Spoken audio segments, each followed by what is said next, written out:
Tardes, bienvenidas y bienvenidos al ciclo de seminarios del proyecto Ciudades, Santuario. Hoy tenemos el gran gusto de recibir a Andrew Lim y Nan Wu de la organización New American Economy, que nos van a hablar del índice de ciudades, del Cities Index, que han elaborado en esta institución, y para ver, por un lado, la metodología, entender un poco los retos y desafíos que han tenido y cómo han arreglado o han pensado de trabajar con los diferentes retos metodológicos con el índice, y después, por otro lado, una parte de los resultados. La sesión va a ser en inglés, pero por supuesto, si tienen preguntas, pueden hablar en español o pueden escribir en el chat y vamos traduciendo. Y igual para los que nos están viendo por YouTube. Entonces, sin hablar más, voy a nada más presentar a nuestros ponentes el día de hoy. Entonces, Andrew Lim es el Director of Quantitative Research. The rest of the session will now be in English. Angela is the Director of Quantitative Research at New American Economy. He has more than 10 years of experience in research and policy in international migration, integration, and public policy in North America and Europe. And he has worked with the New York City Mayor's Office of Policy and Strategic Planning, Susan Jackson Associates, and the Council on Foreign Relations. He has a MA in Urban Policy from the Institut d'études politiques de Paris, Sciences Po, and an MSc in Regional and Urban Planning from the London School of Economics, as well as a BA from Boston College in International Relations and French. And Nan Wu is the Deputy Director of Quantitative Research at New American Economy. She has previously worked as a multimedia editor at the Wall Street Journal, producing award-winning news projects covering political and economic affairs in Asia. She holds a master's in public policy from the Harvard Kennedy School, an MA in journalism from the University of Missouri, and a BA in journalism from Renmin University of China. So without further ado, let's hear more about the Cities Index. Thank you. Great, and thank you, Benjamin. And hello, everyone, and it's really an honor and pleasure to be here with you. I apologize in advance for my voice. I am apparently very allergic to everything around me at the moment, so please bear with me. So I'll just share my screen right now and start the presentation.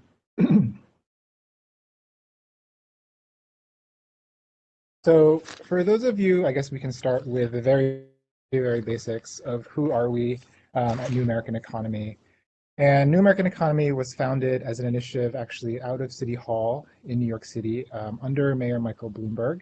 And it started as an initiative, a coalition really of city leaders and business leaders who wanted to find a different way about talking about the issue of immigration in the United States, that kind of went beyond the normal rhetoric that you would hear in US politics about immigration. So for example, on the right, conversations about law and order or asylum or focus on the undocumented, and on the left, a focus more on human rights and morality and all that. And what the niche ended up being was talking about immigration through the lens of economic development and shared prosperity. In other words, how immigration and economics tied together, in the same conversation. And so really with that mission in mind, NAE has been doing research focused on the economic effects of immigration and immigrant integration in the United States. Originally, we focused mainly on the national level, mainly because we were focused on federal policy. And as obviously with the failure of that bill in the Senate in 2013, there has been a lot of reimagining of immigration policy in the United States. And so since 2013, more and more of our work has really been focused at the state and local level.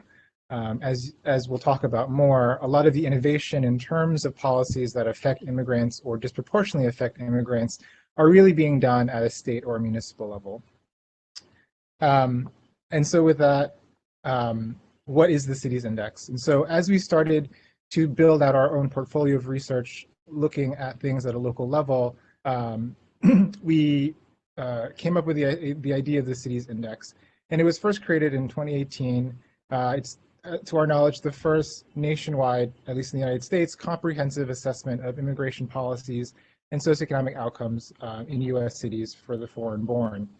And so for us, the foreign-born includes a green card holder. You might be an international student, or you might be a green card holder, or even a naturalized citizen. So it really runs the gamut of everybody, quote-unquote, foreign-born.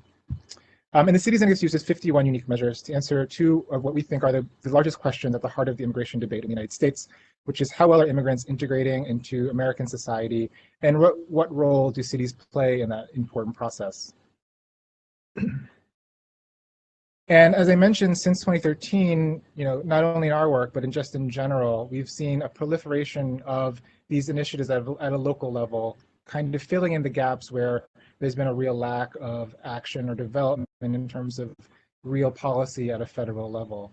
And so, for example, in the past half decade, we've seen upwards of 35 cities that now have created within their own city government offices for immigrant integration. These can be called different things: Office of Immigrant Affairs, Office of Multicultural Affairs, all these kinds of things that basically are specifically focused on issues related to immigrants.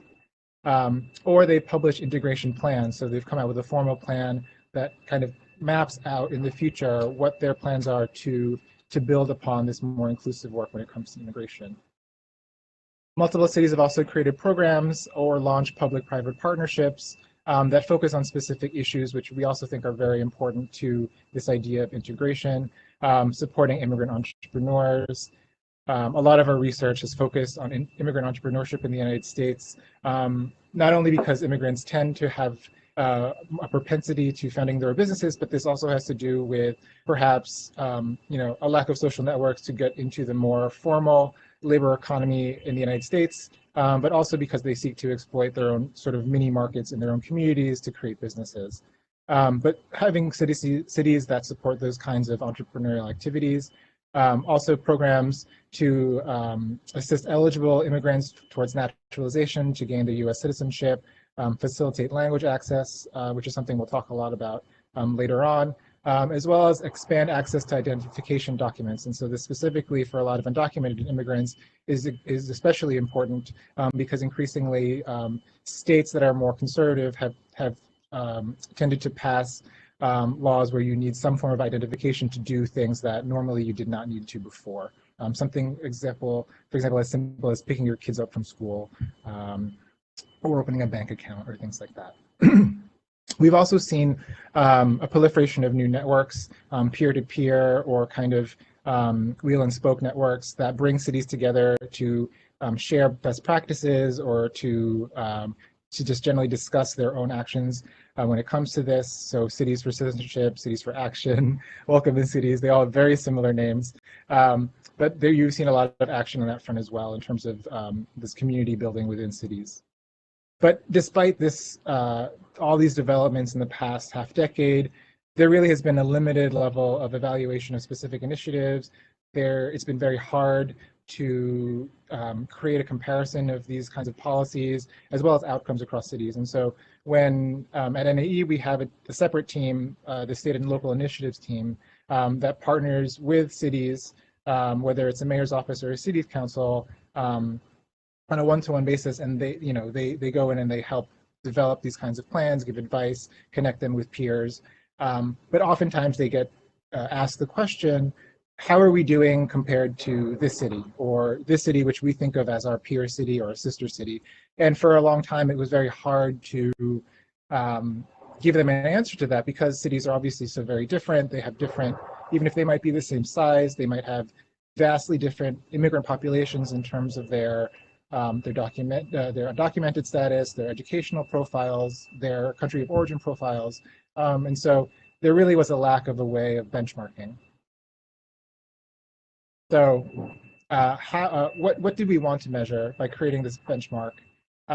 So a municipal index that we update annually, and because it's updated annually, we'll track the performance of the 100 largest cities across two main areas. And so the first is the policy section, which looks at support for immigrant integration across 31 unique measures. And we'll talk more in depth with this, and this is sort of the main topic of Nan's half of the presentation, but broadly grouped into different categories. And again, we'll define those more clearly: government leadership, economic empowerment, equitable access, community engagement, and legal environment. But also looking at the outcomes, or you could think of these as the well-being scores of immigrants in each of those cities. And so this looks at their socioeconomic outcomes relative to the US born in those same cities. So they're sort of US born counterparts that are, broadly speaking, in the same kind of situation. And this has 20 unique measures, again, grouped broadly into categories: labor force participation, economic outcomes, housing, healthcare and education, and civic participation. So with this in mind, we really wanted to make this as collaborative and as informed an index as possible. And so starting in 2017, really a full year before we eventually launched the index, we convened a committee of what we call integration experts. These are people who have studied integration or themselves are practitioners on the ground when it comes to doing welcoming in general. And so just a list of them here. And so kind of getting into the details of the index, to give you an idea of the scope of the index that we decided on. As I mentioned, it includes the 100 largest cities in the United States by total population. And this was really a function of the limitation of the data that we had in terms of the socioeconomic data.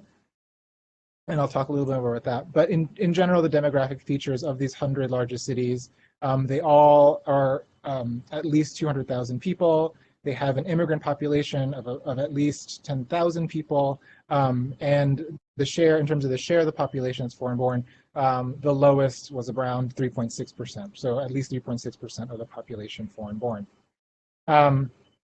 And in terms of the metrics, we wanted to keep it very simple because, again, this was going to be used by non-academics and people on the ground. So we went with an overall score out of 5. The total overall score evenly comprised of the two sides, as I mentioned, the policy and the outcome socioeconomic scores. And the policy side, again, which we'll talk about in more detail, those 31 indicators using a qualitative survey that was largely based on the work of one of our committee members, Abigail Fisher-Williamson, who had created an instrument that surveyed thousands of towns and cities across the United States about different policies related to immigration. So a much more expansive survey than our own, and mainly because she was focused just on the responses that she would have gathered from the survey. And it's called the Municipal Responses to Immigrants Survey, if you want more information about that. And then again, the socioeconomic score, and again, I mentioned those data limitations. That's because the data set that these different metrics about well-being are coming from comes from what's called the American Community Survey, which is similar to the 10-year US Census that we just completed in the United States, but done every year. And so you can think of it as proportionally that small. So instead of everybody filling out the census, 1 in 100 people fill out the American Community Survey, and so it's a 1% sample. We had to pool the sample, as many researchers do, into a 5-year sample to get enough of a sample size to be able to distinguish whether in forms of direct financial assistance or programmatic assistance to undocumented communities in the United States, which under the Trump administration were very deliberately left out of direct financial aid. And so how were, again, cities kind of picking up the pieces or filling in the gaps when it came to the lack of aid that was going to these communities, which for many cities, for example, in New York and LA, made up very sizable shares of their population, obviously, and that has ramifications for the city's economy and livelihood in the immediate term to the long term. So just to give you more of an idea in detail about the metrics, as I just mentioned, on the policy side, this is not exhaustive by any means, but just a few to give you an example. So on the policy side, government leadership, so things including, as I mentioned, establishing or maintaining a local office for immigrant services. Again, that's the Office of Immigrant Affairs. Hiring immigrants or members of immigrant ethnic groups as municipal employees, so really embedding community members within city government. Economic empowerment, so as I mentioned, entrepreneurship support programs, also things like vocational training programs targeting immigrants. Inclusivity, so this sort of the access services or information to immigrant communities, and legal support, which is really the category that focuses a lot on the undocumented community in the United States. So do city services or city departments accept consular IDs or other forms of foreign identification as valid forms of identification to carry out business or any kind of registration with the city to get services or access to information. And then on the outcome side, again, these were looked at comparatively between the foreign-born population and the US-born population in the same city. So again, to give you an example, under job opportunities, labor force participation rate, employment rates, the share of the population that is entrepreneurs or self-employed. Under economic prosperity, the median income of both US and foreign-born, their median business income, again, to give you a sense of the entrepreneur, the group of people who are owning their own business, what are their incomes looking like, poverty rate, and then you have in the livability category, things like home ownership rates, educational attainment rates, and under civic participation, naturalization rate, or the share of immigrants who have veteran or active military status in the United States. And so having talked about these metrics, just to give you an idea, these are the scores from 2020, the most recent year. And so you can see here, in terms of the top 15 overall, down to the top 15 overall, a variety, at least in terms of geography, but you do see larger cities here, cities that have significant immigrant populations as well. But really, some have different histories with immigration. Obviously, New York City, San Francisco, Los Angeles really loom large in terms of the immigration history in the United States. But really, some other faster growing cities when it comes to foreign-born populations, Atlanta, Baltimore, and then obviously cities in California, which are just fast growing in general. But to give you a better idea or to help you connect the dots a little more, some of the general trends that we've been seeing in the past 3 to 4 years now. In terms of the typology of cities, the traditional immigrant gateway cities lead overall when it comes to policy scores. So these are cities that, again, have traditionally been thought of as immigrant cities. So obviously New York, par excellence, the immigrant gateway city, but obviously other cities like Los Angeles, San Francisco, Chicago even. They lead in overall policy scores because of this well-established history, and has given them the opportunity to build institutions that facilitate or help immigrant integration. So these are cities where the policy environment is very supportive of immigrants. And then in terms of geographic regions, you see cities in the Northeast having the most welcoming policies, while those in the South Atlantic, so you can think of them as what we call the Deep South, of having the least supportive policies. But then if you want to look at the socioeconomic outcomes, those well-being outcomes, really you see small and mid-sized cities score really highly on those measures. And this, potentially this has to do with less inequality and lower costs of living. So cities that are reemerging as immigrant gateways in recent years, they show the smallest disparity in socioeconomic outcomes between the US-born and the foreign-born. So you think of cities in the Midwest, for example, I mentioned Detroit, but also Minneapolis, cities that have, again, very low costs of living, but offer that opportunity for immigrants to move to be able to get more for their money, basically. But another question that we get asked a lot, having done all this work, is, does it really matter? What do these scores mean? And so now that we have sort of built out a few years of data, we're starting to be able to at least come closer to an answer in that respect.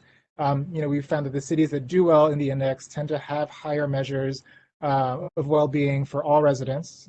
So regardless of the immigration status, US or foreign-born. So for example, US-born entrepreneurs in the top 25 highest scoring cities earned more than their US-born counterparts in the 100 largest cities overall, so higher than the average.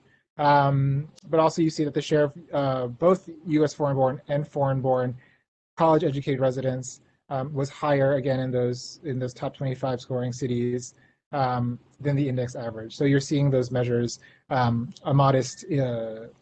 modestly higher than the average of the cities that we're measuring.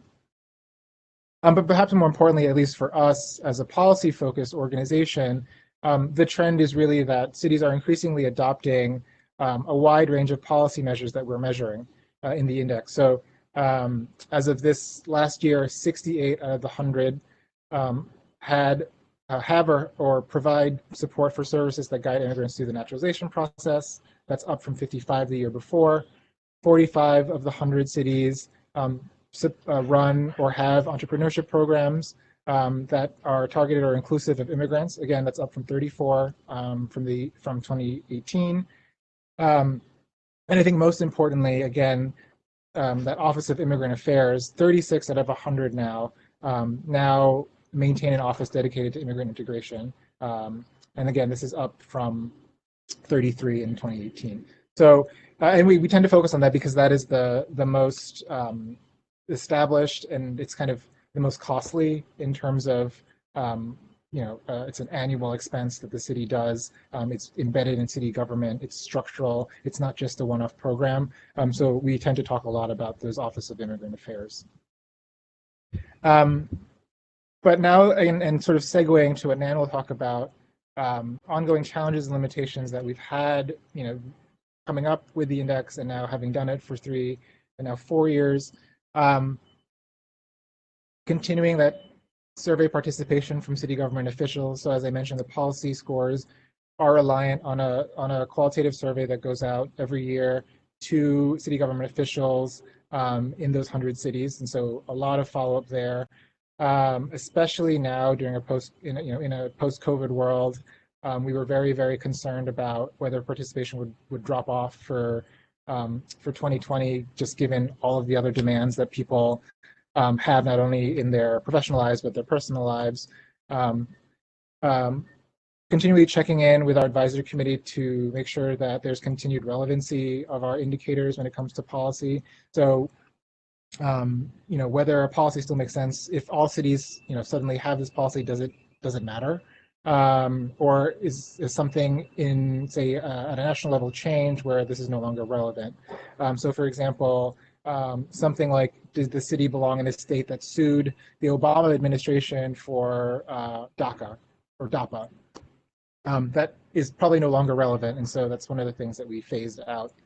But also tensions that have continued to grow as cities have become more active in terms of immigration-related policy.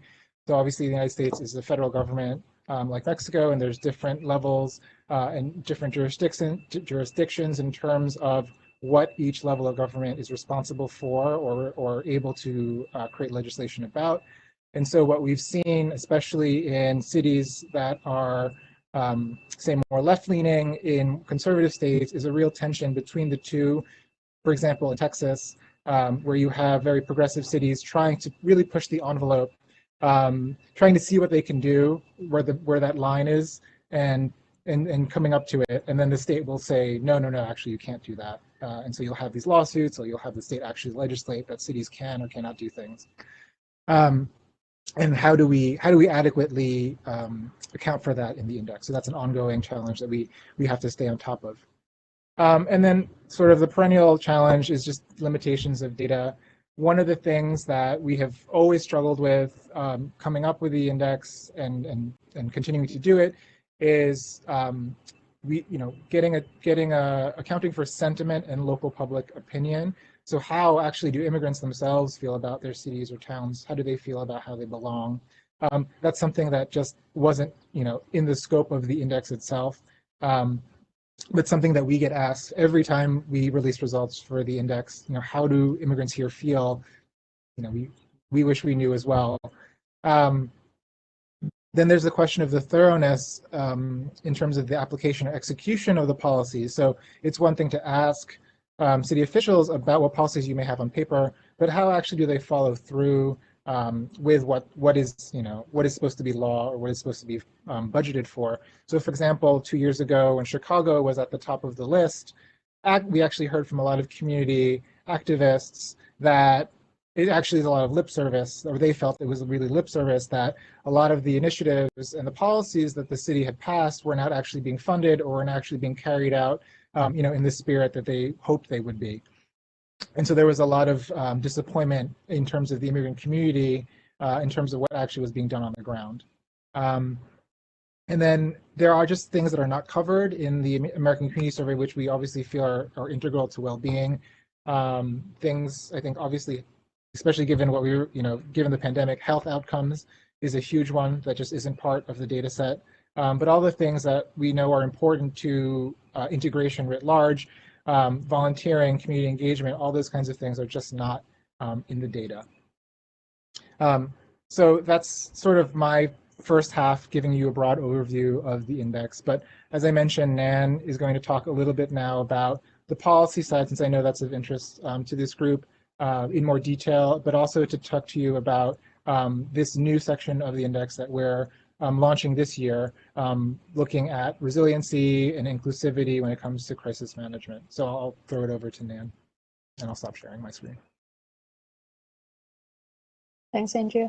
Let me pull up my screen.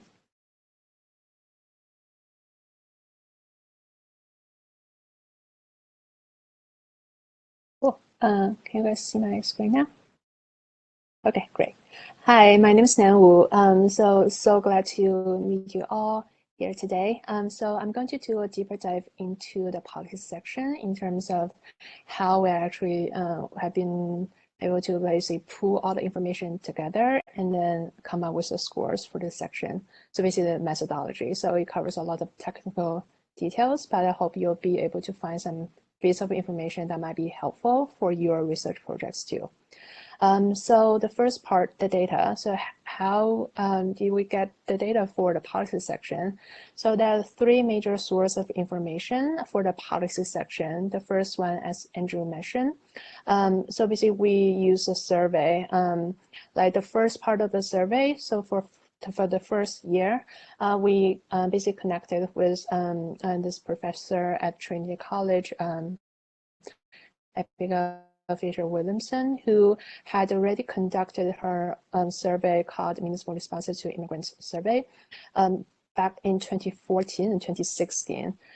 So we worked together. We basically went through her instrument and tried to basically select the ones that will work the best for the cities index. So when we were working on the selection, we had, I think, 3 major criteria for the question that we want to have in the index. The first one being relevancy for obvious reasons, whether the content or the policy subject area for those questions really kind of like fit well into our focus, and the second one being coverage, and the third one being kind of a variation. Because for the third one, the second and third criterion, because we had the advantage to actually, because she had already collected the responses to her survey, so we are able to not only looking at the questions in her instrument, but also kind of get some kind of suggestions from her based on what she had seen at that point from the actual responses. So when I talk about kind of coverage, because like she made the suggestions based on kind of what she saw in the responses in terms of, for example, for some questions, she just hadn't got enough cities that responded to that particular question, for example, whether the question was a little bit maybe too vague or general, or maybe that one didn't really apply to the municipal context. But either way, she just hadn't got a lot of cities that responded to those questions. So for that kind of questions, we basically we also kind of excluded from our selection. And then for the third one, for about variation. So in terms of the responses, she observed that for some of the questions, she's not really seeing a lot of variations in terms of responses to certain questions, especially in the largest cities. So for those questions, because for our index, we mostly focus on, basically we focus on the top 100 largest US cities. So even though some of the questions might seem like a good fit for our index, but if we're not really seeing a good level of variation in terms of the actual responses, they might not be that helpful when it comes to the scoring. So for those questions, we also kind of most likely excluded them from our final selection. So of course, after we made our initial list of the indicators we want to include, we also did our internal review with our different teams, including our state and local team, to get their perspective. And then we also work really extensively with our advisory community during that initial phase to settle on the kind of the final set of questions we want to include in our survey, in our index project, especially for the first year. So we mostly rely on the data that Abigail collected from for her initial survey to basically build our index. And then in the following years, we've been consistently using the same instrument, so we can basically compare results over the years. So for basically the survey in the following years, we have been reaching out to basically the city government folks in the top 100 US cities in terms of population size. And we reach out to mayors, city managers, council members, police chiefs, and their staff members. I think we reach out to, for most cities, so it has been really a sort of extensive outreach process. So we reach out to, I think on average year, about up to 9 or 10 people for each city. And for most of them, we do kind of 1 to 3 rounds of outreach just to follow up, because response rate is definitely a key challenge for the survey part, and we want to ensure that we can get as many responses as possible. And then beyond the survey, we also collect the information from other additional sources, including National Immigration Law Center, Urban Institute, National Center for Children in Poverty, and the Very Institute of Justice. So for those data sources, from those data sources, we collect the information about mostly about kind of law enforcement or access to the policy sections. And then of course, with all information from the survey and also from those additional sources, there are still gaps in terms of the data in the policy section. And then we have to do our own in-house relying on kind of information from, for example, city government websites, their press releases, or their program information, and also kind of media coverage of local initiatives, and try to basically fill all those blanks. So basically, so those are kind of major data sources for the policy section. And in terms of the scope, as Andrew would kind of briefly talk about, so for the policy index, for the policy section for the index, we've been focusing on two kind of levels of jurisdictions for the policy indicators. The obvious one is the city level policy indicators, because we're seeing so many kind of like programs and initiatives and policies taking place at the city level, and also they're providing a lot of direct services to immigrants in their cities. So we really want that to be the focus for our index project, and also we want to be able to really kind of hold them accountable in terms of what cities are doing to support their immigrant community. So we can really keep track of their progress over the years. But another level that we have incorporated into the policy section in the state level policy indicators, because for those ones, we found a lot of programs and policy that actually take place at the state level, but they have such a big impact on immigrants' lives. So we feel like we kind of have to include them to be able to provide a comprehensive kind of overview of the policy support for immigrants in different cities. So those indicators include, for example, professional licensing for immigrants, or access to community college, and a bunch of others that I can go into more details in the following section too. Here I can basically quickly walk you through the indicators that we have included in the policy section. So I picked the ones that I think are most more relevant to kind of a local undocumented immigrant populations. So I can, but we have more, obviously more indicators that have been covered in each section. So the first category, we have government leadership. So the first one is that whether we look at whether the city has an office, local office for immigrant services, like Office of Immigrant Affairs or Office of New Americans, that provide kind of direct services to immigrants. And similarly, whether they have a liaison with immigrant communities, we found those staff members to be hosted, for example, in the local police department or the Department of Neighborhood Services. So that's another kind of a key staff position I feel like we want to see really within the structure of city governments to demonstrate their efforts to really provide services to immigrants. And the third one being attempt to recruit immigrants who are members of immigrant ethnic groups for municipal boards or commissions. So that kind of level of political representation in city governments. And that's last one in that subcategory for whether the city issues proclamations or resolutions in support of immigrants or their organizations or events. It's kind of like whether they have that official voice out there in support of immigrants. We think it plays a big role in terms of building an environment that is more welcoming to immigrants in different cities. And then for the next subcategory, we have economic empowerment, like the one I just talked about for professional licensing, because all those that kind of laws mostly take place at the state level. So for that one, we have a kind of established sort of a layered approach to see, because there are wide variety of kind of different types of professional licensing law that have been passed in different states.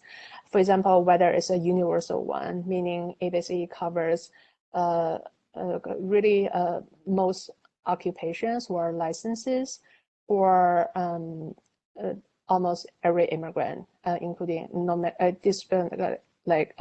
regardless of their immigration status, like the one that we have in California, or whether they have a rather limited coverage, meaning whether professional licensing law only covers certain occupations like law or healthcare or teaching, or whether it applies only to a smaller group of immigrant population, for example, whether it covers only DACA or just the undocumented or immigrants with legal status. And then, so those are kind of like a tiered approach that we have applied for this policy indicator. And then the next one being wage protection. So we look at two things. One is the anti-wage theft law and the second one is a minimum wage laws, because they're so important to especially the immigrants who are employed in more labor-intensive occupations. So if you like, we really want to we really want to highlight this piece in policy section too. And the next subcategory is inclusivity. So we look at, for example, language access, which is really important for a lot of immigrants who have limited English proficiency. And then we also look at housing in terms of whether the city imposes a fine. Sorry, there's a typo. Impose fine on landlords who rent to undocumented immigrants. And the next piece is about driver's license. That one is at state level. So we look at whether state offers driver's licenses for undocumented immigrants.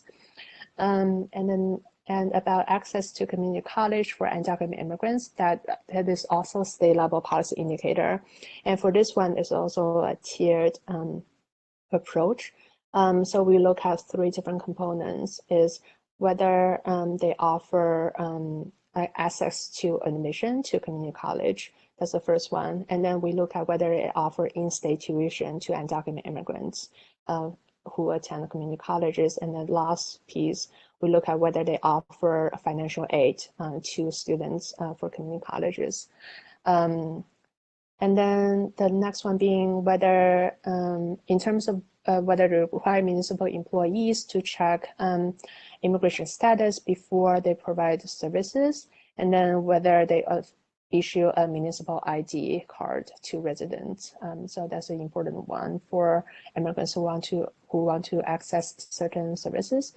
And then for the next subcategory, we have community. So whether the city partner with local organizations or have councils to advise officials on immigration or diversity related issues, whether the city provides funding or in-kind support for immigrant organizations or activities.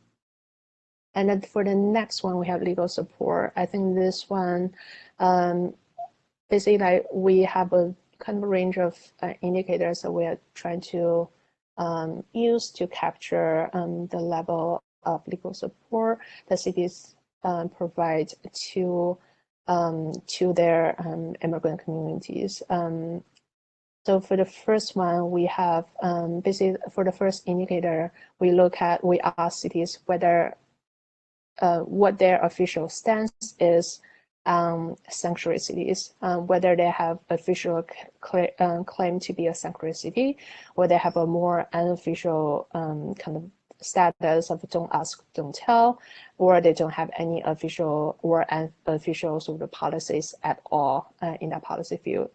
And then for the other pieces, we look at whether the local police force is required to cooperate with ICE or other federal kind of immigration law enforcement agencies. So some of them is covered by, for example, the 287G partnerships with ICE. And then we also look at whether cities require their municipal staff members to share information about undocumented immigrants with ICE. For the other pieces, in terms of support for immigrants, we look at legal aid for immigrants facing deportation. We got that information from Very Institute of Justice. And then we also look at whether the city accepts consular ID or other foreign IDs as form of identification in kind of situations, for example, in law, in environment, for example, for law enforcement or providing kind of direct services. So those are kind of like a selection of indicators that we have in the policy section. And then for our methodology, thinking about all the information that we have pulled from different sources, and when we comes to scoring, when we were first kind of thinking about different approaches that we can apply to the scoring piece, we had a lot of kind of debates about which approach will work the best. But in the end, kind of one piece of advice from a member of our advisor community kind of really went out. So Manuel Pastor, who worked on that California Immigration Integration Scorecard project. So he basically, in that project, he was trying to measure the level of immigrant integration in the major cities in California. So after he published, so basically he shared his experience with us about how to really communicate his findings to the general public after the report went out. And he really mentioned some kind of difficulties in terms of really explaining how he compiled the scores, or really how really explain the implications of the scores in terms, do they really matter? What did it mean? And if a city has a higher rank than the other one, what are you really saying? So there's a kind of a communication challenge there. So his advice for us is really just to keep it simple in terms of the scoring. So although it might not be as kind of like sort of the approach might not seem as sort of complicated or sophisticated events as some of the ones that we thought about. But when we think about the end goal for this project, is that we really want the cities or their community partner, their community members or partner organizations to be able to leverage the findings from the index to support their work. So they should be able to really explain what the index is doing in terms of compiling information or coming up with the scores or the ranking. So we settle on a more straightforward approach here. So basically we apply the methodology, the scoring system used in the California Immigrant Integration Card. So it's a kind of relatively straightforward approach in terms of, so basically for the scores for each policy category. So basically, because we have such a wide range of policy indicators, and to avoid kind of overweighting kind of programs, policy, or certain initiatives in similar policy areas, we group the policy indicators into 5 different categories, like the ones that we just walked you through. And then for each policy subcategory, so in order to really make apples to apples comparison, we normalize the values of the scores for the subcategories to generate the scores. We use a z-score and then translate the z-score into a range of values between 1 and 5. And then to generate scores for the policy section, we calculate the average of the scores of each subcategory in the section using equal weights. And then in terms of overall score, so we calculate the average of scores of the socioeconomic outcome section and the policy section. This overall score falls between a range of 1 to 5. So that's our general approach for the scoring part. And then after we got all the scores for different cities, for the overall scores, the policy score, and the socioeconomic score, because we also got the feedback from kind of our Sinogo team and also our city partners. It's like, because for example, for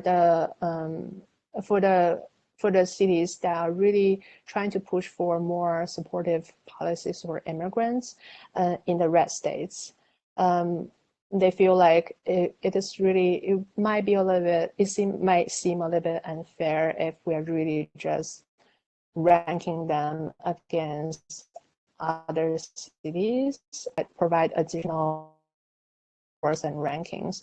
So for example, we'll be able to compare, for example, cities, like all the cities, for example, in red states, which cities have more welcoming or supportive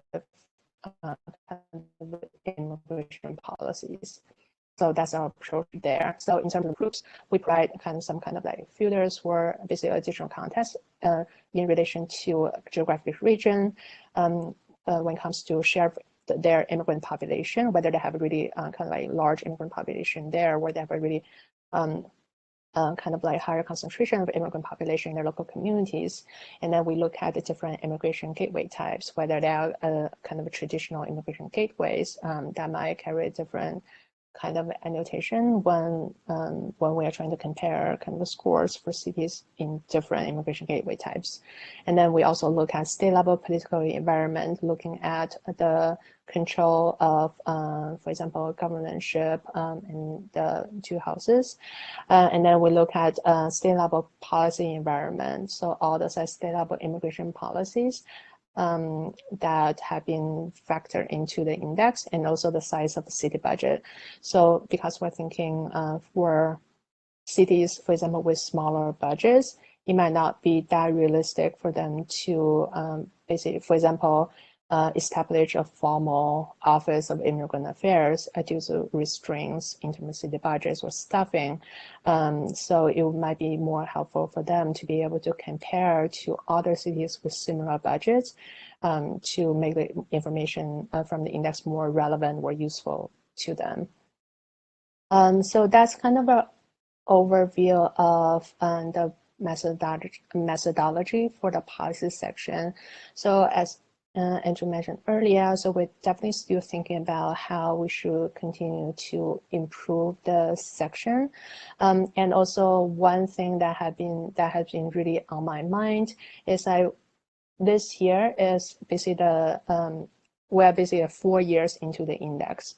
And one kind of key piece of one of the key goals that we had in mind when we started the project is really trying to understand, for example, whether cities that have more welcoming or supportive immigration policies, they have really better outcomes for their immigrant communities, whether they're able to reduce the disparities between immigrants and their US-born counterparts to a large extent compared with cities that have less welcoming policies.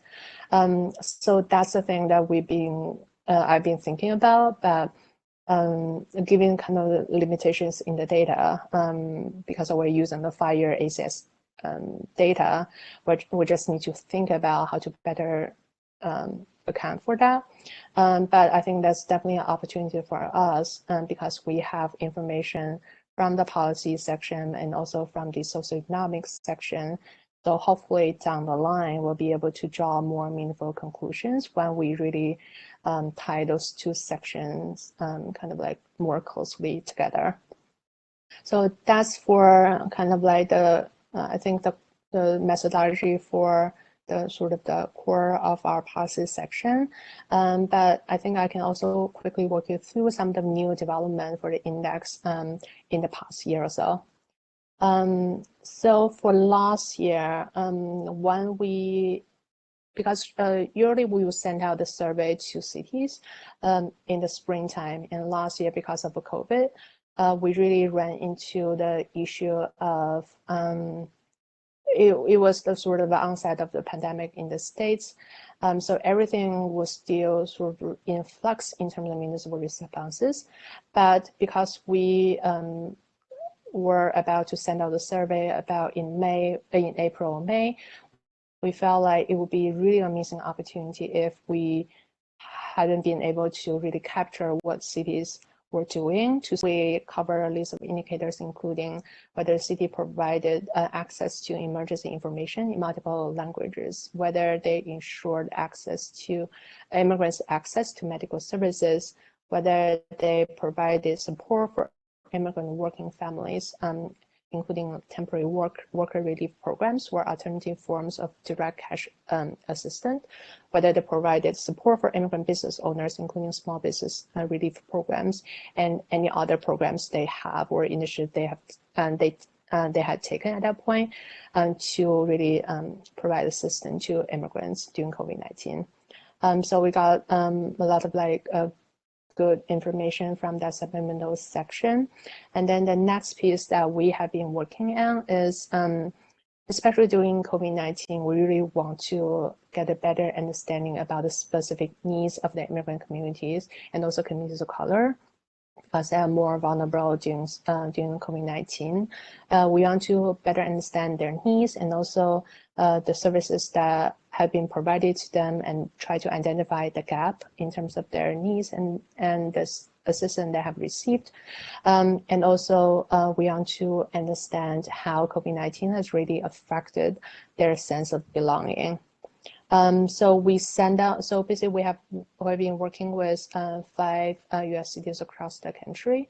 And for each city, we have included kind of more than we are kind of targeting, we target to have at least 200 participants in each city for this survey.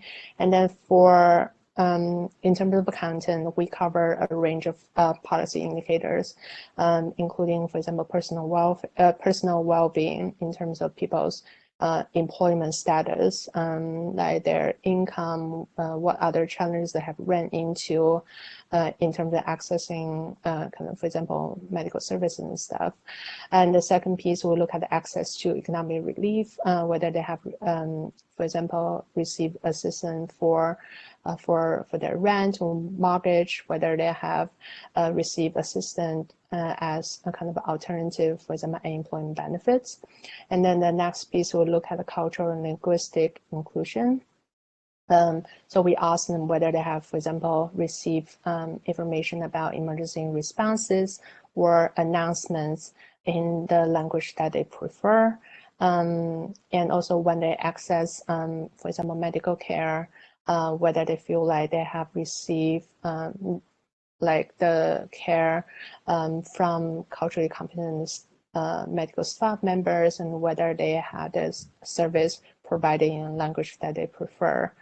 And the last piece, we look at their overall perception of their city's responses to COVID-19, and also their own sense of belonging to the city, and try to get a better sense about how they think of their city, and, for example, whether they intend to continue living in the city, whether they feel like they have received sufficient support from their city government, and also whether they're sensing kind of increasing, they're having an increasing sense of like division that they have felt in their local communities. So that we're working on that piece right now. Based on the information that we collected from that supplemental COVID section to the index survey last year, and also this ongoing survey, we're hoping to really add this new component to the index survey to measure a city's emergency, how cities' emergency management is inclusive of their immigrant communities, because at the COVID-19 to show how important it is to have city being held accountable for having really inclusive emergency crisis, to have city, to have some kind of really, to have cities' emergency response to be really inclusive of their immigrant members. So we'll look at, based on the feedback we have got from the supplemental section, from our city partners, and also from the local resident survey, we come up with a kind of like a list of indicators that we have proposed from the new section.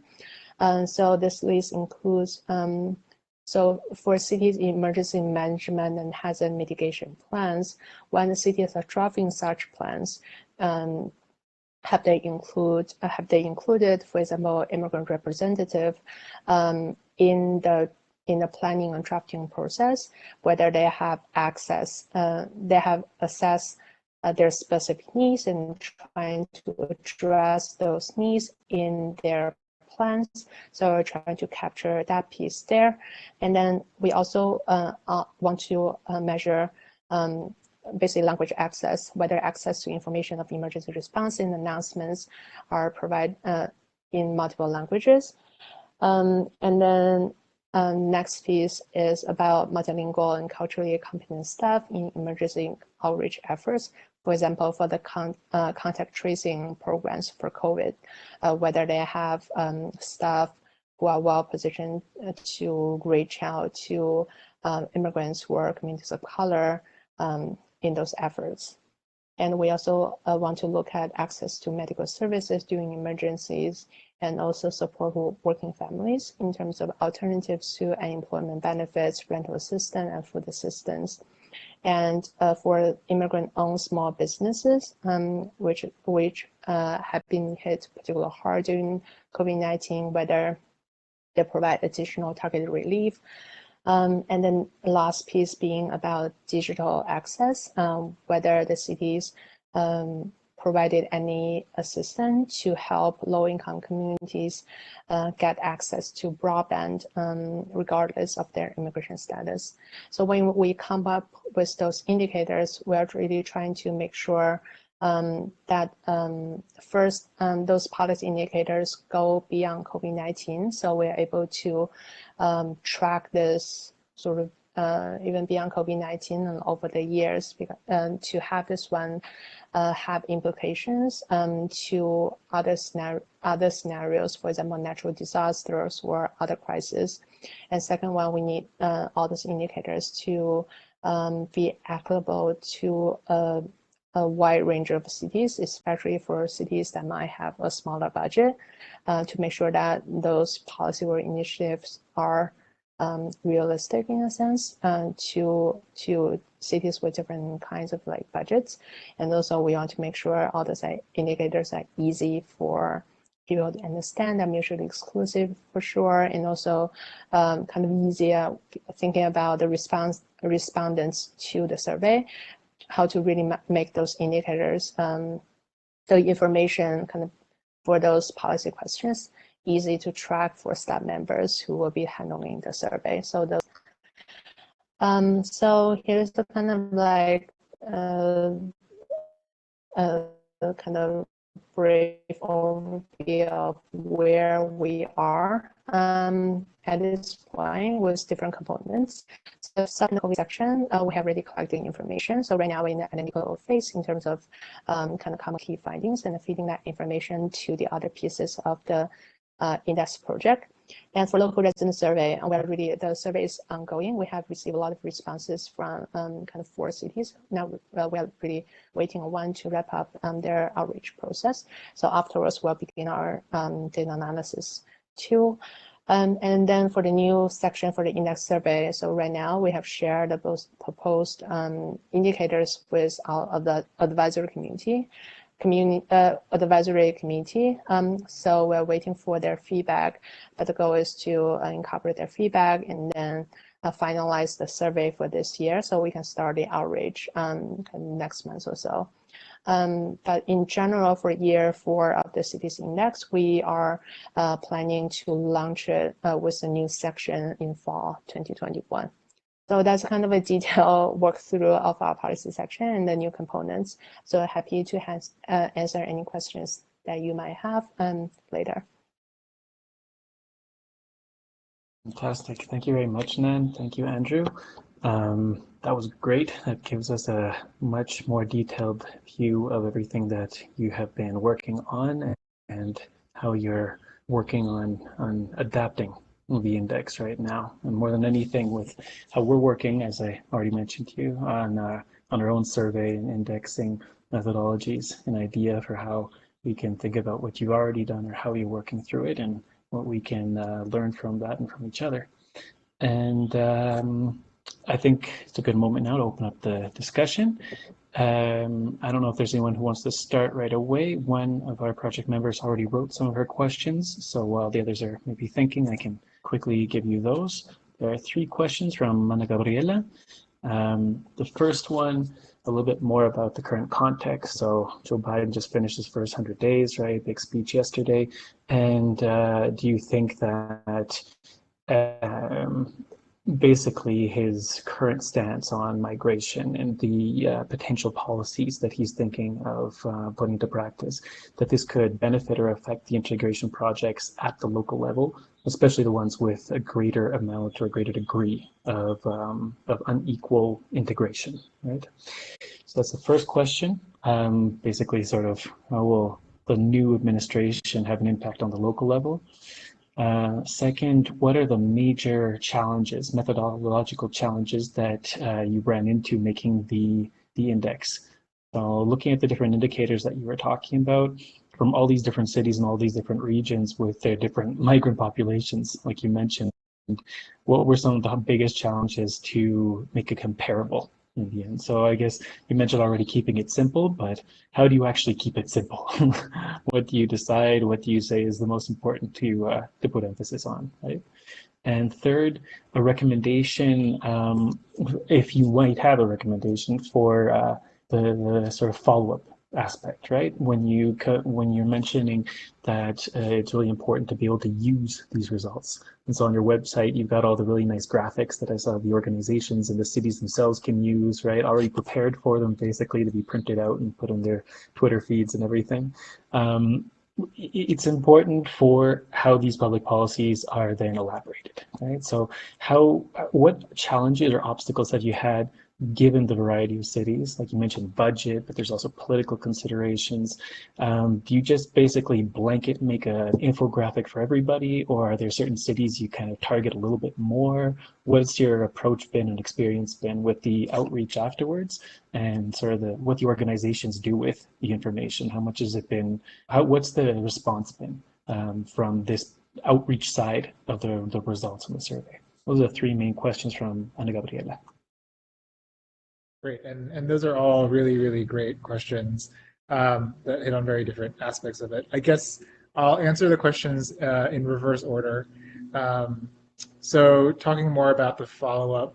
So as I mentioned, we have a state and local initiatives team, and when we release the index every year, they actually also kind of do it with us in tandem.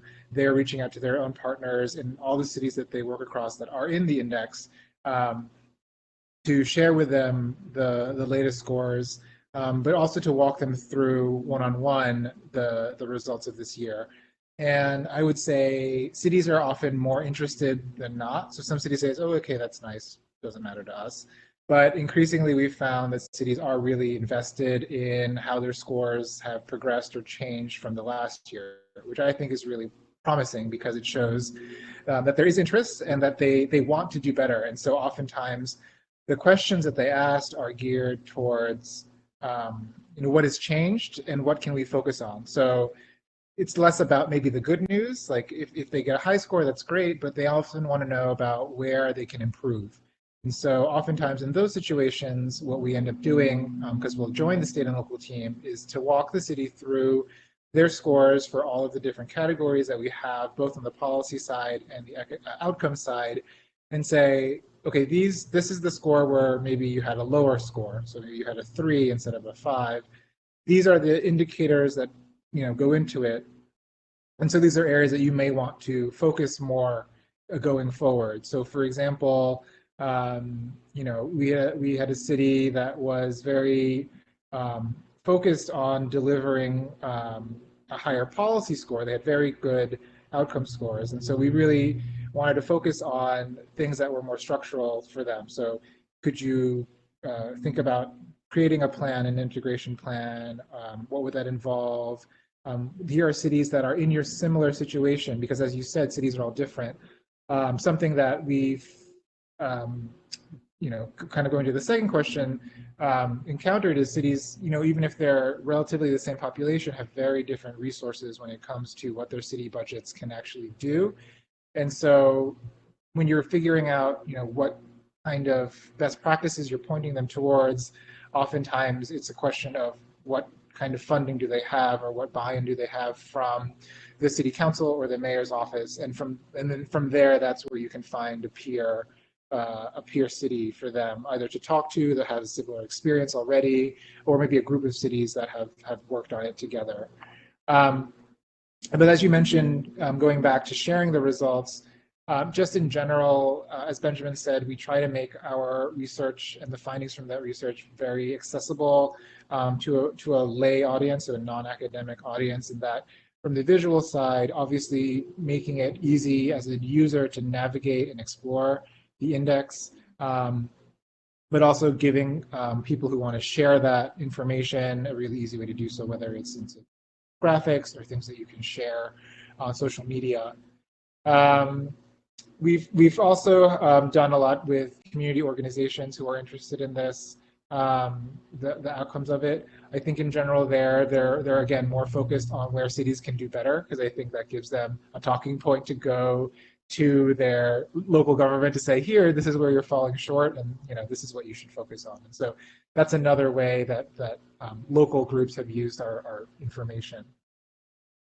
For the second one, I might also, for the second question rather, maybe Nan could also weigh in on this.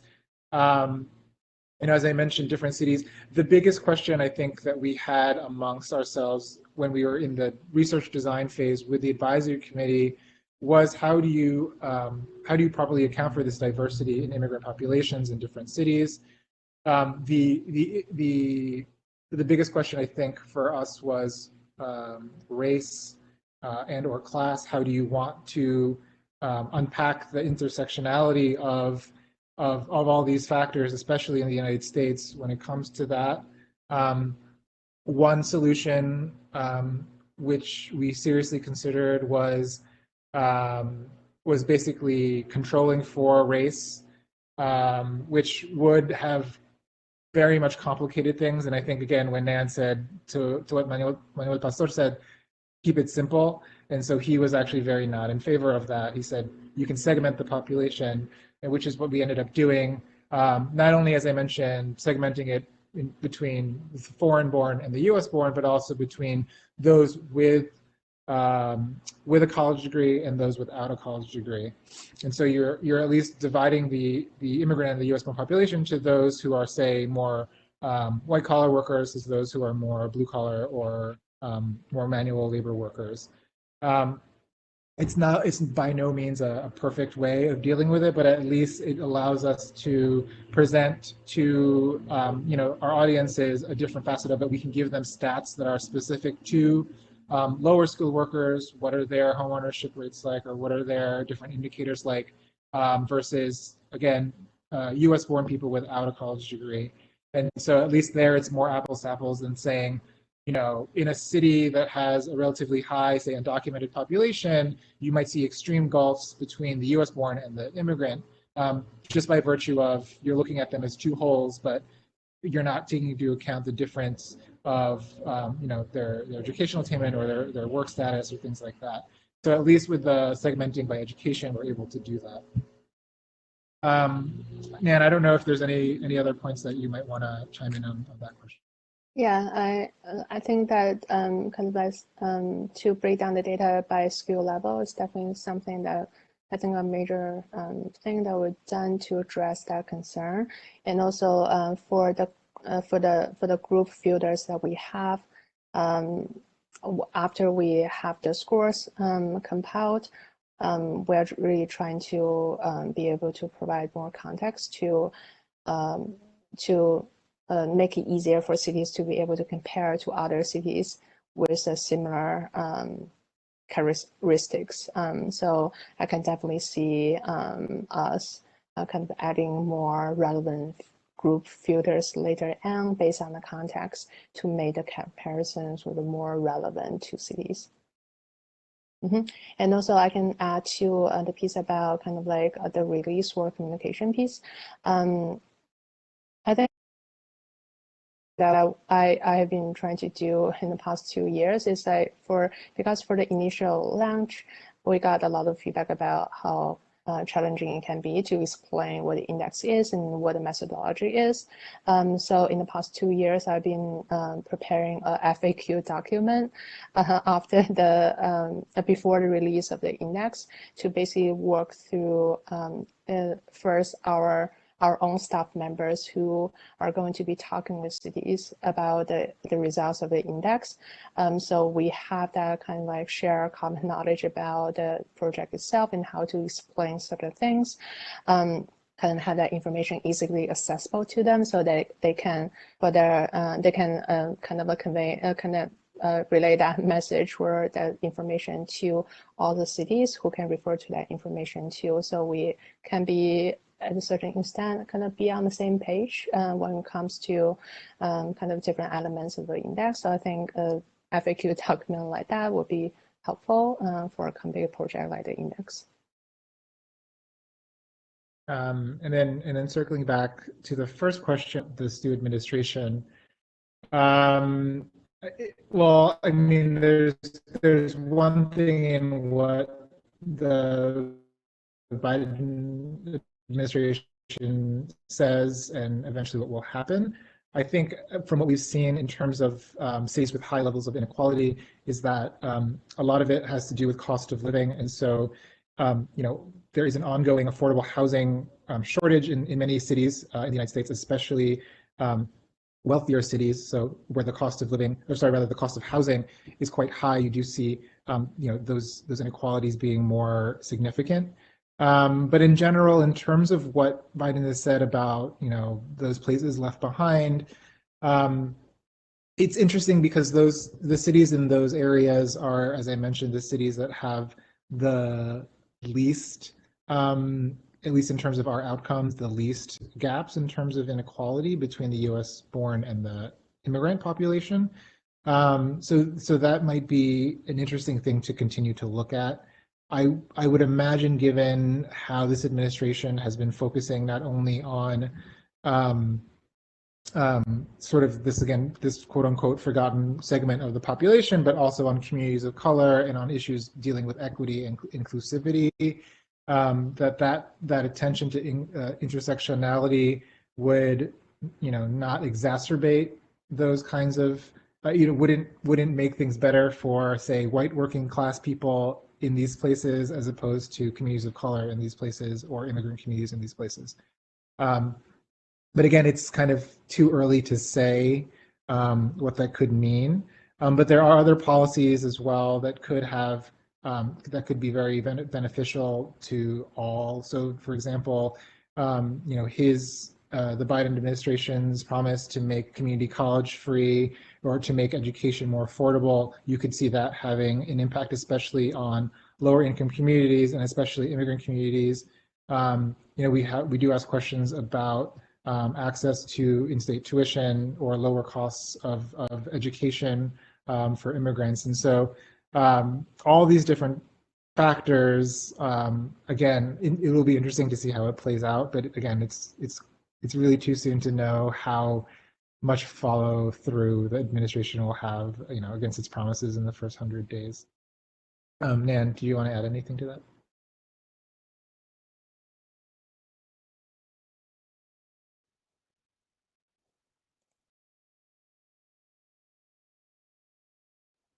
Sorry, I was on mute and have to switch to a different position. Apologize. So yeah, I think it's still sort of early in the process, but we are hoping that we'll be able to kind of really see more changes, especially in the policy section in this year's a policy survey, to be able to really better understand what that really says about kind of like how different cities will sort of also adjust their positions based on the change in the administration.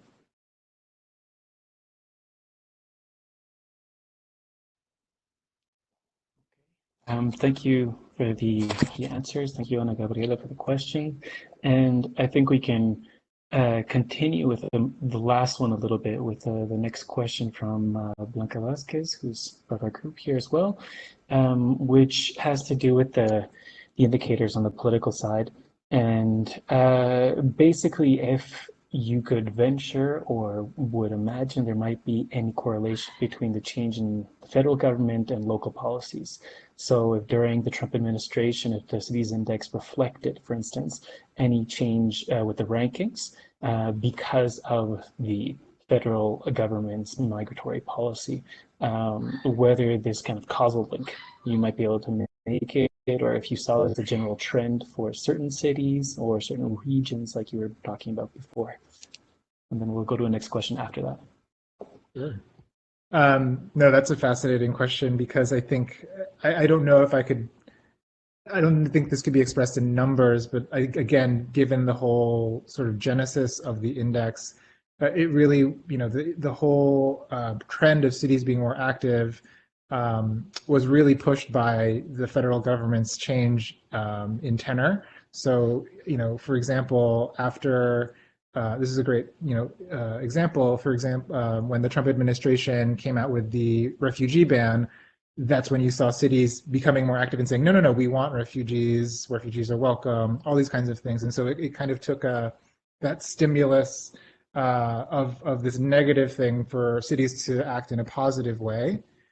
What my worry is that with this new administration and its change, in some respect on how it talks about immigration, what you'll see at the state level, especially more conservative states, is that states, you've actually already seen it. They're starting to do these things where states will create anti-immigrant policies in response to what they perceive as a more lax federal government, which is really unfortunate for cities, which tend to be progressive. I think in the 100.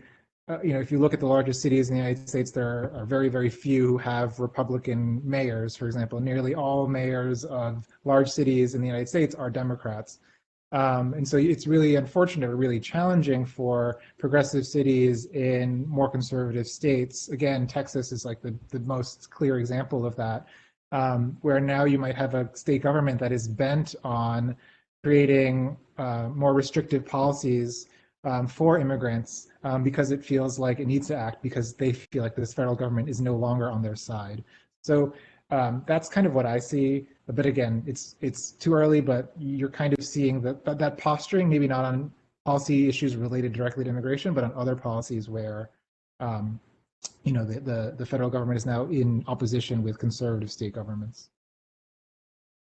And to just add on that, so basically, because the index was first launched in 2018, so that's the starting point for our policy information. So basically, all the information we have collected so far, that they were during the Trump years. So, but we're really looking forward to being able to capture more information about city level policies under the new administration, so we'll be able to do more analysis along that line. But that would be really a fascinating research idea for us to look into. Thanks. Yeah, that really reflects something that we've been seeing too. When we started, for instance, in Dallas, the Welcoming Communities and Immigrant Affairs Office, they told us straight up that it was founded in response to Trump's refugee ban.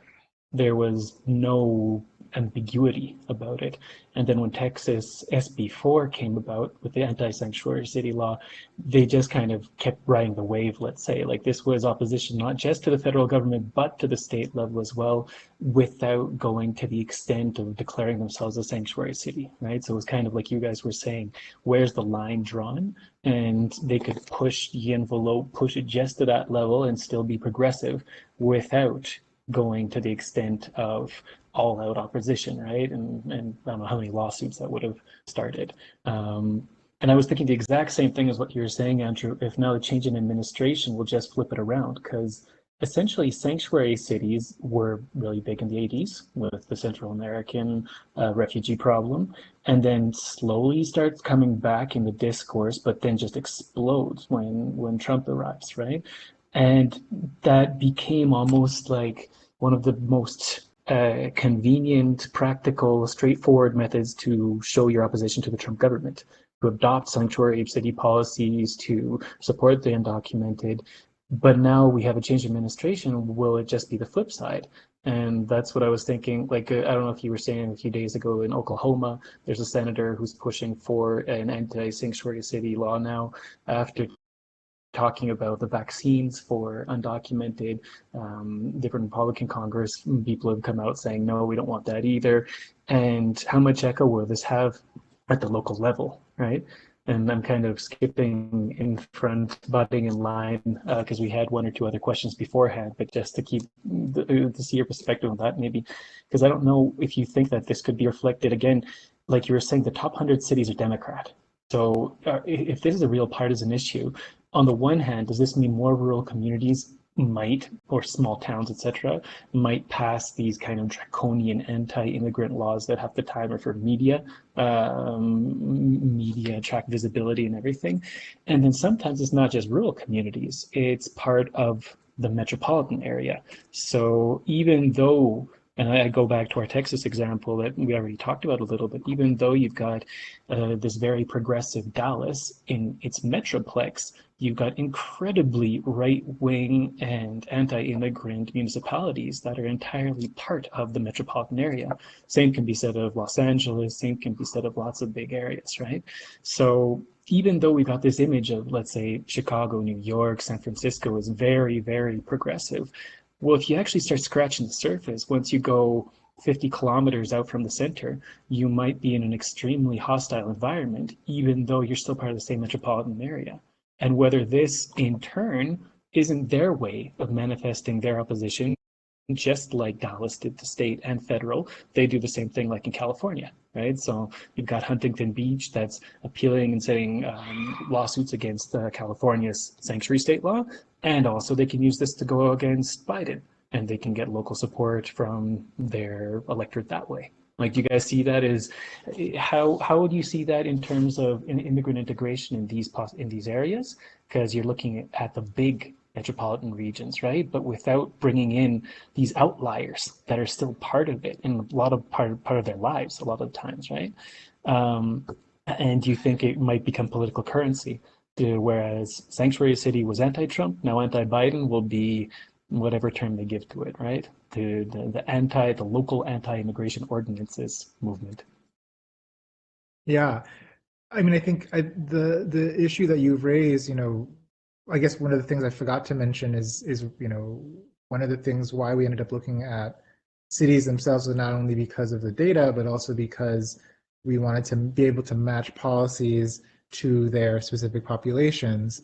And obviously, municipal laws are passed for a specific municipality and that's cities. And so, but originally we did think about looking at a metro area, but all those issues that you can cross the street, right? And suddenly you're in a different town or a different city, the rules are suddenly different. How we could make that match the well-being data that we had, and obviously the limitations that we talked about there. But I think in terms of, it's all political posturing. I think one of the most interesting things that we have been looking at in terms of partisanship in the United States is this, again, we talked a lot about suburbs in 2018 and 2020 in terms of our elections. And, you maybe 30 years ago, you could say, oh, cities are Democrat, suburbs are Republican, rural areas could be either. And now you're seeing it's very much cities and inner suburbs are Democrat and outer suburbs are Republican and rural areas are very Republican. And so it's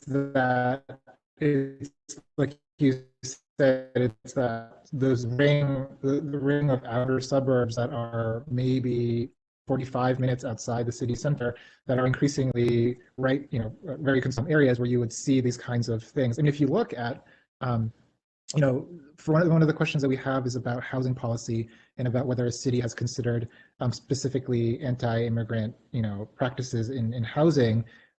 So the most famous example of that is Hazleton, Pennsylvania, which isn't a large city by any means. It's, a city, you could maybe say it's a suburb of a very medium-sized city in Pennsylvania, but it's not any, in terms of the population that live in that city, it's not, it's not a huge number of people. But really it's in those areas, and in that case, it was much more about sending a signal to others about where they stand. So I think what you said about that, you just want to signal your otherness or your opposition to something that could happen. Whether it actually affects the lives of people who are actually living in those jurisdictions remains to be seen. And again, I wish that there was a way for this our index to account for that, because I think it's important, because people don't just stay in the city, they don't live and work just in their city, they travel across city boundaries all the time, and their experience, how much they feel safe or how well they feel like they belong, can change multiple times during the day based on where they are that day. So again, that's just another kind of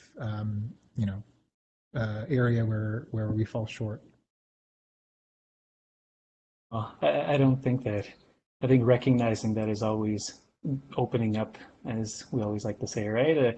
A deficiency, a problem, whatever isn't a real problem. It's another opportunity for further research, and it's another opportunity area, right, to improve upon. But it's also exactly what we're interested in with everything I mentioned to you in the project. That, and we've had the same problems. It's extremely difficult to try to generalize when there's such going back to what you guys have been doing, right? Such variability between the cities, but then variability between the cities within their metropolitan areas, so to account for the state level, but then to account for all those outlying suburbs. It's very, very different depending on which metro area you're talking about, and how that actually affects people on the ground is almost like an entire another world of questions, because the causal relationship is hard to find there sometimes. But I'll just go to some of the other questions. Yetzi Rosales. One more thing to add. Oh, sorry. Yes. Sorry.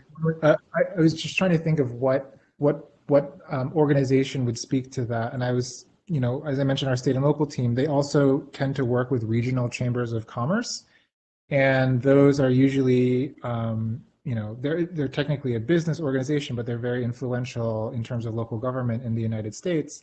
And they cover usually the metro area for the city. So again, you might be talking about Chicago, but you're really talking about, if you're talking to the Greater Chicago Chamber, you're talking about all of Chicagoland, which would include those very conservative suburbs.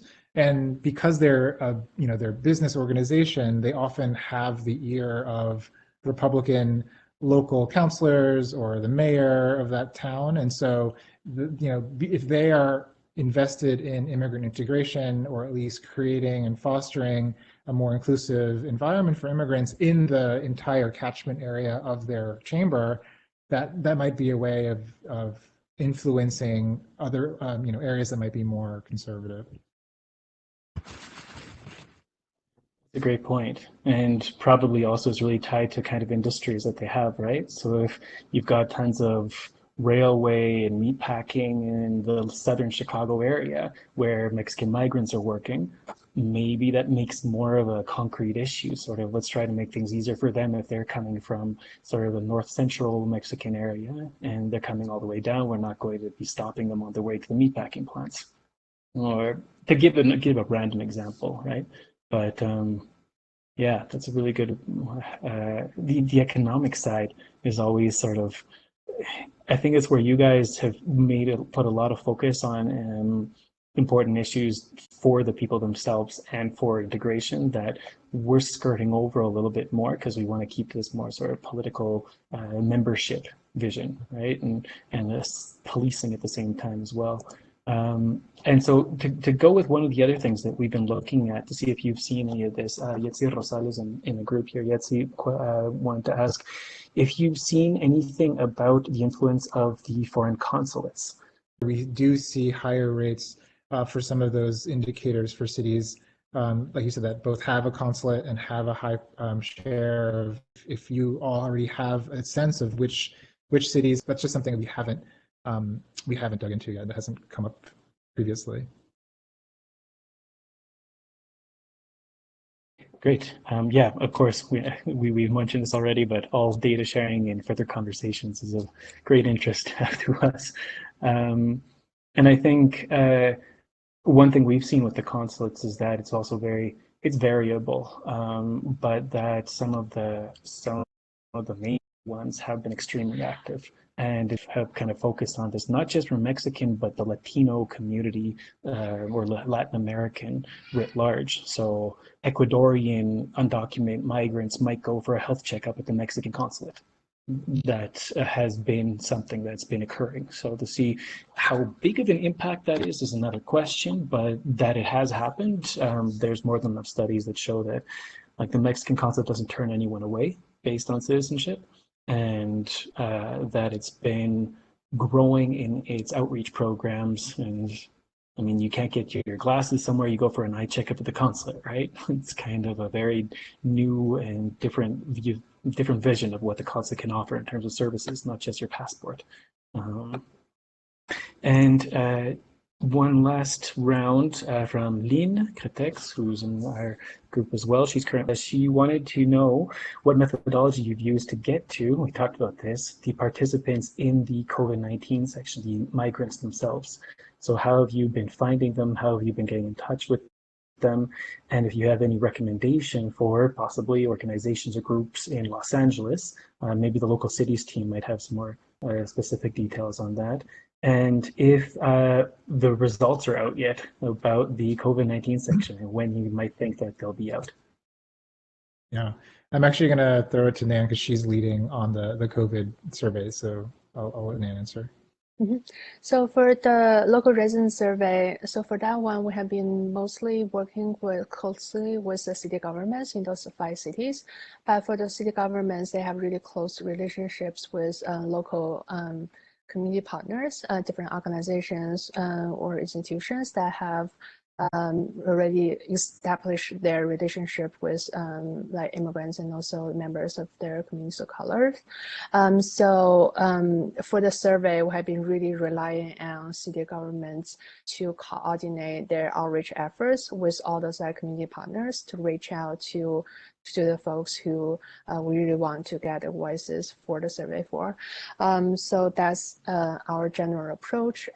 So basically, we have been, for the survey, we have tried to make it, we have really tried to make it as accessible as possible. So we have the survey actually in terms of language access, we have made the survey questionnaire available in 17 different languages. So we ask city governments to provide a list of languages that they think their community members might need for the questionnaires. And then we kind of contracted a translation agency to translate the questionnaire to make those survey forms available. And also we have the forms available online and also in print, just thinking about people who have access to different formats. So in general, we're just trying to make the survey as accessible as possible, but really rely on local community organizations for the outreach efforts. And then for the next 1 or 2 months, and then for the local resident survey, because we're still in the last phase for our outreach efforts, it might take about like 2 to 3 months to wrap everything up and produce our final results. That's kind of our general timeline there for those 2 pieces. Okay, fantastic. So everything coming soon, and so we can wait for that with a lot of interest here as well. And just anyone else in the group, any other questions before I might 1 or 2 last ones myself? Okay. For the city partners to kind of complete within that particular time frame. I would say those are kind of a major concern, major kind of like considerations for us when we think about the general kind of sample size for the survey.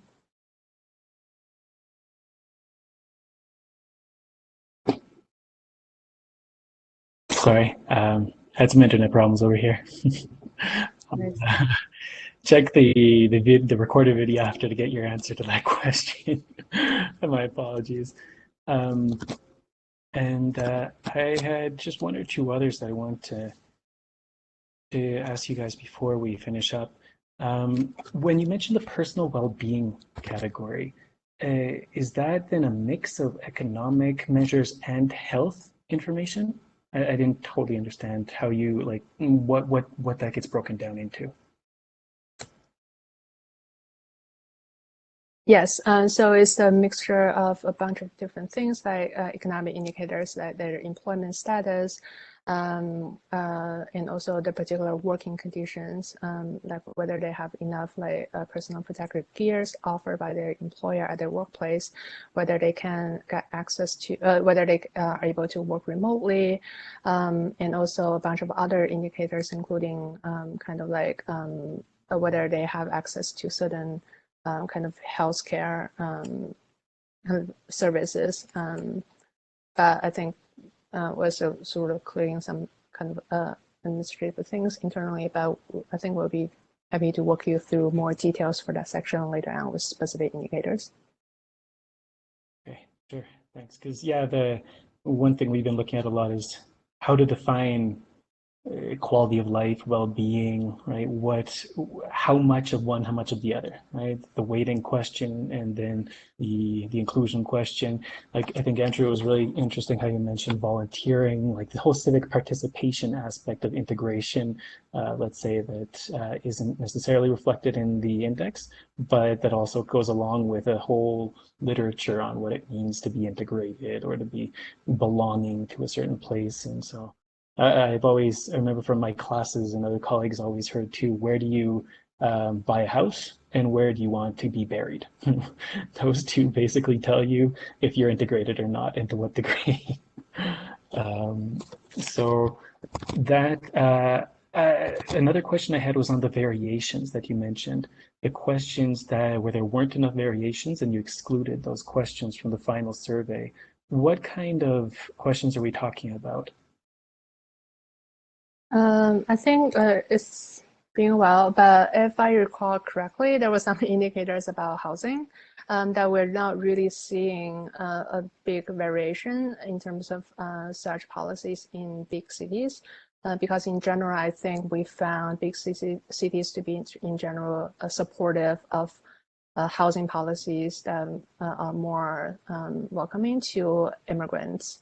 So I think for those ones, we didn't really see a lot of variations there. So we recommended to kind of like skip those ones for the index. Okay, perfect.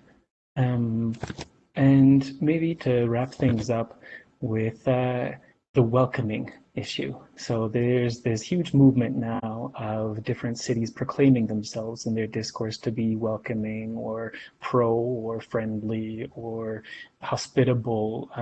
You have Chula Vista as your top, right, in the index, and they were actually, when we met Andrew, the presentation, the mayor of Chula Vista was there, right? And talking about how they had decided and settled on being a welcoming city instead of some other kind of denomination. And how do you guys see that as discourse or actually reflecting something? Or are we talking about different visions of integration? Like, very simply put, if I were to say that welcoming America is half a business outreach program and half a visibility recognition program, but doesn't necessarily promote civic engagement, do you agree with that? Do they cover different aspects? And how do you see your index as, like you already mentioned, as potentially lending itself to a similar kind of, well, it sounds Manichaean or whatever, but manipulation or instrumentalization, right? Are there cities that are saying, Chula Vistas, they're saying, look, we're the top of the index and we're going to proclaim this loud and proud. And other cities are saying, oh, we want to be like Chula Vista too. Do you guys think that there's an influence that the cities index, like you mentioned, can have? Because what you were saying sounded almost like a consultancy group, right? So if I'm in Dallas and I saw, well, I'm getting really totally beaten by all these other cities and I've got all these restrictions, what can I do? And you guys mentioned, well, okay, your outcomes are pretty good, but on the policy side, we could maybe do an integration plan. Is this the kind of work that New American Economy is also looking to do, or is it sort of something that you can pass on to other organizations afterwards? Thanks. That's a great question. And we've had very similar debates, I think, internally about not only on the NAE side, but also the advisory committee on what welcoming means, because it's such a buzzword, right? It's just a word that gets thrown around. I mean, Welcoming America is a brand. I mean, it is, you know, they're what they add to the entire debate is at least putting a clear definition about what welcoming is, and that you know, a welcoming status from Welcoming America, you've at least, you know, checked off these specific boxes and gone through this specific process. And so at least there's some regularity there, and it's a set definition of what welcoming is. Because, I mean, as you mentioned, which can be good or bad, welcoming can mean so many different things to different people and to different governments and to different elected officials that it could also mean nothing. In our own experience, I think we definitely didn't set off to be that kind of, like you said, it is very much like a consultancy situation where we get asked about how they can improve, and we tell them, what we think based off the data we have. I mean, we don't, we're not in that business. We do it, because they ask us these questions, and I think that's how they're used to, I think, perhaps getting that kind of information on other kinds of policy areas. But when we do the index itself, that's not what we have in mind, in the sense that we want cities to come to us and ask us those specific questions. I think what we hope is that, given the input that we've had through the research design process and with the advisory committee, is that we are trying to be as inclusive and clear in terms of our definition of what welcoming is, but also within the limitations of the data that's out there, without complicating things too much. And so I think that's always what we've strived to do. And I think whenever we do talk to a city, we do say there are other things that go into welcoming that aren't in the index that are important as well. And then they oftentimes recognize that as well. They're not blind to the fact that health, like I said, health outcomes aren't necessarily reflected in the index. But obviously they themselves know that, because that's the feedback that they get from their city or their departments or their community leaders.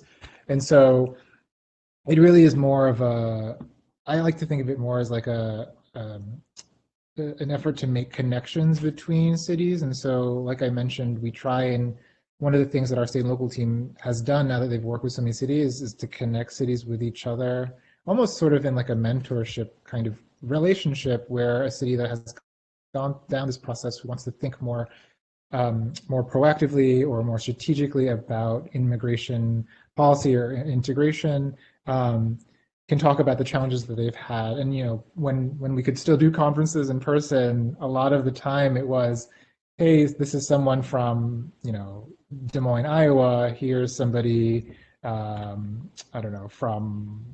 Nashville or something like that, where you have similar challenges in terms of your state government environment. This is how your city is structured, because also, not only in terms of diversity of population, every city in the US also has a different form of government, which has different ramifications for how policy gets passed. And so that's another complication on top of that. And so, I mean, our goal and our hope has always just been to provide more information to cities. And that can mean whether it's from the index itself or just through our other connections. Then I think that is fantastic for today. I think everyone's starting to get a little tired and it's time to go for lunch or snacks or water or something. So I'd love to continue the conversation in another moment and different ways. But thank you very much, Andrew and Nan, for your time and for sharing all of this with us. It's been fascinating. And we will be in touch for everything else that we've been talking about with our different memoranda and cooperation ideas. So thank you very much.